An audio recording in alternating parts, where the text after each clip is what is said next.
Hello friend, কেমন আছো? আশা করি অনেকটা ভালো আছো আর তোমাদের আশীর্বাদে আমিও ভালো আছি। আজকে তোমাদের কাছে একটু অন্যরকম ভিডিও নিয়ে চলে আসলাম। তো পুরোপুরি দেখো, ভিডিওটা স্কিপ না করে। তো দেখতে পাচ্ছ এখানে তিন বান্ধবী কিন্তু খুবই মিল ছিল, কিন্তু হঠাৎ কি হইলো এখন মানে ওদের মধ্যে ঝগড়া কেচে আর সমস্ত কিছু। তো ওই নাকি রিয়াকে বলছিল যে মন্দিরে যে ভিডিও করবো না, আর অনেক কিছু বলছিল।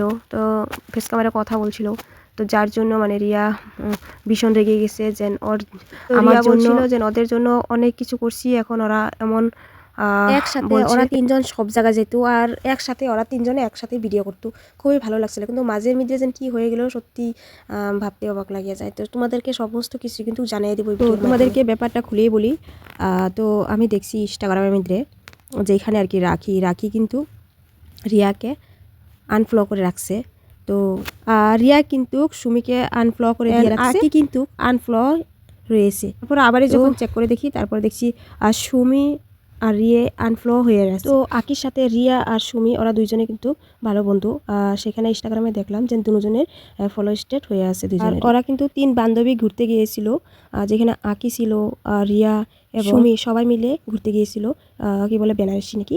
তো সেখানে ঘুরতে গিয়েছিল, তো সেখানে গিয়ে কিন্তু ওদের ঝগড়া হয়েছে। আকি বলছিল যে আমরা মন্দিরে গিয়ে ওরকম খারাপ ভিডিও করব না, হয়তো এমনি ভিডিওর মধ্যে আমরা অনেক রকম ভিডিও করি বা এবং করে বা অনেক রকম করে ভিডিও করি, তো এসব কিন্তু আমরা মন্দিরে যা করতে পারবো না। তো এরকম খুসামারা কথা বলছিল রিয়াকে। তো রিয়া তো ভীষণ রেগে গেছে, রেগে যাওয়া পরে ওই সোশ্যাল মিডিয়াতে এসে এরকম খুসামারা কথা বলছিল রিয়াদিকে। তো রিয়াদি কিন্তু এই যে একটা মন্দিরে গিয়েছিল, তো সেখানে মধ্যে ওরা দুইজনে ভিডিও করছে, ফটো ছাড়ছে। তো সেইটা নিয়ে কিন্তু সেই কথার মাথাতেই এই কথাটা বলছে। তো তাই আমি বলি যে এরকম খুসামারা ভিডিও করতে লাগে না, বা সোশ্যাল মিডিয়ার মধ্যে ফুল ক্যামেরা এরকম কথা বলতে লাগে না, যেটা আমি আর কি একদিন হলো। তো তাই সবাই একসাথে ভিডিও করতে, একসাথে ঘুরতে ফিরতে খাইতে, তো তাই আমি বললাম। কিন্তু এই দুষ্টা বলছি যে নাকি দেরি আছে। তো ওরকম যদি হয় তাহলে শুধুমাত্র ভিউজের জন্য বন্ধুত্ব হয়েছে, এখন ভিউজ পেয়ে গেছো তাই আর কি বন্ধুত্ব ছেড়ে দিছো। তো আমি সেরকম কাজটা করতে লাগছিল না।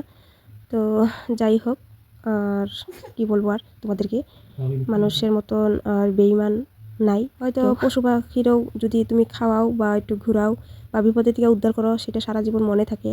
কিন্তু মানুষকে উদ্ধার করলে মানুষের 5 মিনিটে ভুলে যায়। তো আমি বলছি যে নিজের কাজে নিজে মন দাও, ভগবানকে প্রার্থনা করো, নিজে ভালো থাকো। আর কি বলবো, তো হ্যাঁ, মানুষের থাকতে হয়, কিন্তু মানুষ বুঝছে মানুষের পাশে থাকতে হয়।